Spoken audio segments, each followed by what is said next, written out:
प्यारे बच्चों, कैसे हो तुम? आज फिर से एक बार पुनः मैं आप लोगों के सामने नया वीडियो लेके सामने आया हूं, जिसका नाम है ग्लोब, अक्षांश और देशांतर रेखाएं, यानी कि ग्लोब, लैटिट्यूड एंड लॉन्गिट्यूड। इसके बारे में हम जानकारी प्राप्त करेंगे। बच्चों, जैसा कि आप अपने स्कूलों में देखते हैं कि वहां पर ग्लोब रहता है, और कई बार हमारे सामने ये बात सामने आती है कि जो ये ग्लोब दिख रहा है हमें, ये क्या है। तो उसी के बारे में मैं आज चर्चा करूंगा। आप अगर थोड़ा सा ध्यान से सुनेंगे तो डेफिनेटली आपको समझ आ जाएगा ग्लोब। तो ग्लोब जैसे कि आपको यहाँ पर दिख रहा है, एक गोला होता है, गोले की शेप का होता है, अर्थात कह सकते हैं कि जो हमारी अर्थ होती है उसके शेप का होता है, उसी का एक छोटा शेप होता है, यानी कि उसका प्रतिरूप होता है। और जो ग्लोब होता है उससे हम पृथ्वी की स्टडी करते हैं, यानी कि अर्थ की स्टडी करते हैं। तो अर्थ की स्टडी के लिए वैज्ञानिकों के द्वारा एक क्या बनाया गया था? ग्लोब बनाया गया था। अब आपके सामने ये बात आ जाती है कि इस ग्लोब को बनाने वाला पहला व्यक्ति कौन था। तो आपको ये चीज बता दूं मैं कि जर्मन के एक वैज्ञानिक थे जिनका नाम था मार्टिन वेहम। मार्टिन वेहम, आपने नाम सुन लिया है। मार्टिन वेहम पहले व्यक्ति थे जिन्होंने ग्लोब की रचना की थी। तो आपको पता चल गया है कि ग्लोब क्या है? एक शेप ऑफ अर्थ, यानी कि पृथ्वी का एक छोटा प्रतिबिंब या रूप कह सकते हैं हम। अब बच्चों, क्या होता है कि पृथ्वी की स्टडी करने के लिए जो ग्लोब होता है उसमें कुछ इमेजिनरी लाइनें खींची गई होती हैं। क्या खींची गई? काल्पनिक रेखाएं खींची गई होती हैं, जिन्हें कि हम लैटिट्यूड और लॉन्गिट्यूड कहते हैं। जो इमेजिनरी लाइन होती है उनको हम क्या कहते हैं? लैटिट्यूड और लॉन्गिट्यूड। इन लैटिट्यूड और लॉन्गिट्यूड को पढ़ाने से पहले मैं आप लोगों को थोड़ा सा एक चीज समझाना चाहूंगा। थोड़ा सा किसी भी अगर हम कोई भी पेज पर या फिर कोई वस्तु हमें दिख रही है तो सबसे पहले हमें उसके साइड को डिटरमाइन करना जरूरी हो जाता है। तो सबसे पहले मैंने जैसे कि यहाँ पर एक चित्र के माध्यम से समझाया है कि कोई भी पेज है या कोई वस्तु है तो उसमें हम साइड को कैसे, जैसे कि हमारे पास 4 साइड होती है, ईस्ट, वेस्ट, नॉर्थ, साउथ। तो उसी प्रकार से अगर हम किसी पेज में देखते हैं तो उसमें साइड कैसे पता चलती है? जो ऊपर वाली साइड होती है उसको नॉर्थ साइड कहते हैं, जो नीचे वाली साइड होती है उसे साउथ साइड कहते हैं, जो राइट में होता है आपका ईस्ट साइड होती है, और जो लेफ्ट में होती है आपकी, इसे वेस्ट साइड कहते हैं, यानी कि उत्तर, दक्षिण, पूरब, पश्चिम। तो इसी प्रकार से अगर हम ये ग्लोब देख रहे हैं तो इसमें उत्तर, दक्षिण, पूरब, पश्चिम, इस तरीके से हम इसको देखेंगे। तो अगर आप इसके बाद अगर ग्लोब को देखते हैं साइड के आधार पर तो आपको बहुत सारी चीजें देखने को मिलेंगी। और कोई भी देश अगर आप उसमें देख रहे हैं, किसी भी कंट्री को देख रहे हैं, तो आप जान जाओगे कि ये किस साइड में है। तो यहाँ पर सबसे पहले बात करते हैं बच्चों लैटिट्यूड की। लैटिट्यूड क्या होता है, अर्थात अक्षांश रेखाएं क्या होती है। मैंने यहाँ पर देखा, आपने ग्लोब देख रहे हो, एक यहाँ पर एक 0 डिग्री लाइन खींच रखी है, अर्थात जो कि पृथ्वी को 2 बराबर भागों में, नॉर्थ साइड में और साउथ साइड में 2 बराबर भागों में डिवाइड कर रही है।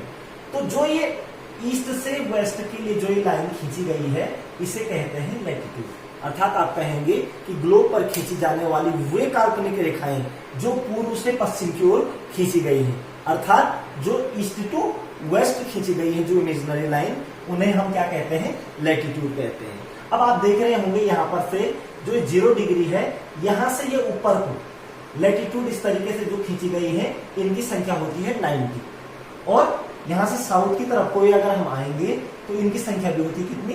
90। तो इस प्रकार से अगर हमारे पूरे ग्लोब की हम बात करें तो हमारे पास लैटिट्यूड जो लाइन होती है वो 90 + 0 डिग्री वाली 1।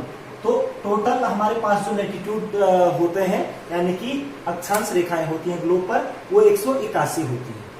तो ये चीज थी लैटिट्यूड के बारे में। इसमें से कुछ लैटिट्यूड बहुत इंपॉर्टेंट होती है, जिनमें से जैसे कि हम मैंने यहाँ पर लिखा हुआ भी है, ये जो हमारी 0 डिग्री लैटिट्यूड है, इसको हम इक्वेटर के नाम से जानते हैं, यानी कि विषुवत रेखा इसे कहते हैं। यानी कि विषुवत रेखा किसे कहते हैं?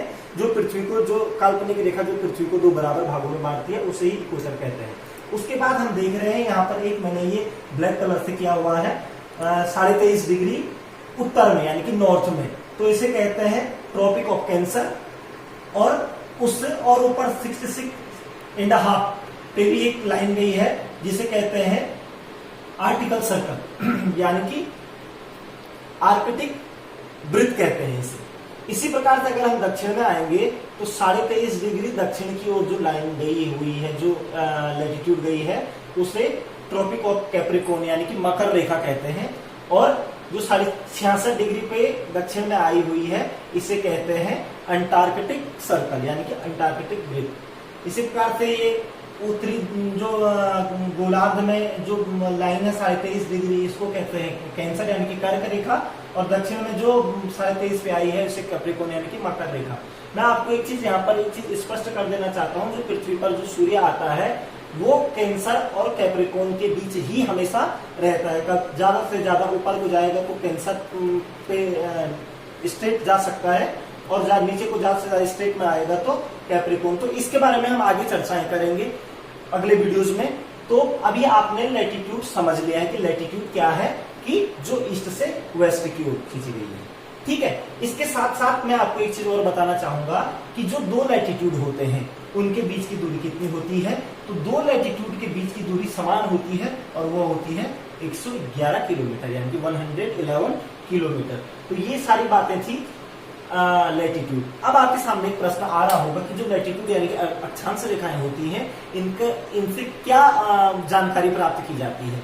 तो बच्चों यहाँ पर मैं आपको बता देना चाहूंगा, लैटिट्यूड जो होती है अक्षांश रेखाएं, इनसे हम बेसिकली अर्थ के टेम्परेचर का ज्ञान प्राप्त करने के लिए इन लाइनों से हमें ज्यादा से ज्यादा ज्ञान प्राप्त होता है कि कहां पर किस तरीके का टेम्परेचर और जो क्लाइमेट चेंज होता रहता है पृथ्वी के अलग अलग भागों में, उनका भी हम पता करते हैं। तो टेम्परेचर हो गया और क्लाइमेट हो गया, इनके बारे में जानकारी के लिए हमें लैटिट्यूड का ज्ञान होना बहुत जरूरी है।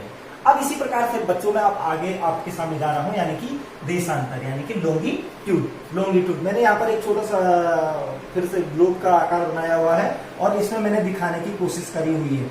आपको इससे पता लग रहा होगा, आप खुद ही बता सकते हैं कि देशांतर रेखाएं किससे कहते हैं, क्योंकि ये नॉर्थ है और ये साउथ है।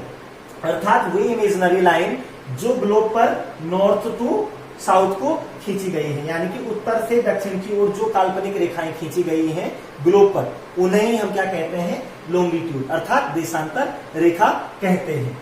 अब बच्चों यहाँ पर एक बात आती है कि इनका जो उपयोग कहाँ पर कैसे किया जाता है। तो इनका उपयोग बेसिकली टाइम के लिए और डेट के लिए हम इनका प्रयोग करते हैं, कि कहां पर कैसा क्या बज रहा होगा, कहां पर कौन सी डेट आ रही होगी, तो उनकी जानकारी के लिए हम ये लॉन्गिट्यूड का ज्ञान प्राप्त करते हैं। अब बात आती है कि इनकी संख्याओं की बात करते हैं। जो ये लॉन्गिट्यूड होता है, अगर इसको भी अगर हम 0 मान लें, और इससे जो इधर वाली जो साइड होती है यानी कि ईस्ट साइड, और इससे इधर को वेस्ट साइड, तो ईस्ट साइड में भी 180 होते हैं, 180 लॉन्गिट्यूड होते हैं, और इससे वेस्ट साइड में भी 180 लॉन्गिट्यूड होते हैं। तो इस प्रकार से हमारे पास टोटल लॉन्गिट्यूड की संख्या हो जाएगी 180 प्लस 180 इक्वल टू 360। तो अगर आपसे कोई प्रश्न पूछता है कि जो ग्लोब होता है उसमें कितने लॉन्गिट्यूड है यानी कि देशांतर रेखाएं हैं, तो आपका जवाब होगा 360, क्योंकि पूर्वी गोलार्ध में भी ये 180 है और पश्चिम गोलार्ध में भी 180 है, तो कुल मिलाकर के कितनी हो जाती है, 360 हो जाती है।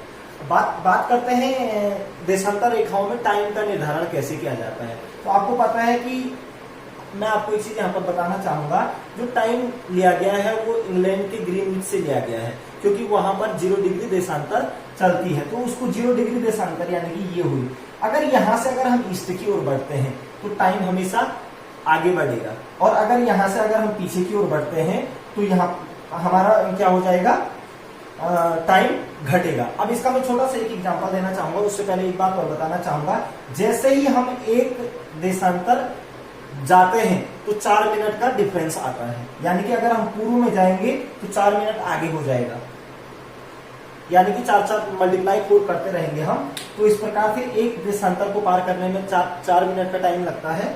तो इसी प्रकार से 15 जो देशांतर यानी कि लॉन्गिट्यूड है, उनको पार करने में हमें पूरा 15 चक्कू 60 यानी कि 60 मिनट यानी कि 1 घंटा लगता है। तो इसी प्रकार से अगर मैं आपको बता दूं कि जो 0 डिग्री सेंटीग्रेड, जो 0 डिग्री जो लॉन्गिट्यूड है, वो इंग्लैंड के ग्रीनविच से लिया गया, वहां पर से टाइम जोन को फिक्स किया जाता है। और आपको पता है कि जो भारत का जो टाइम लिया गया है वो 82.5 यानी कि 82.5 डिग्री पूर्वी गोलार्ध में लिया गया है।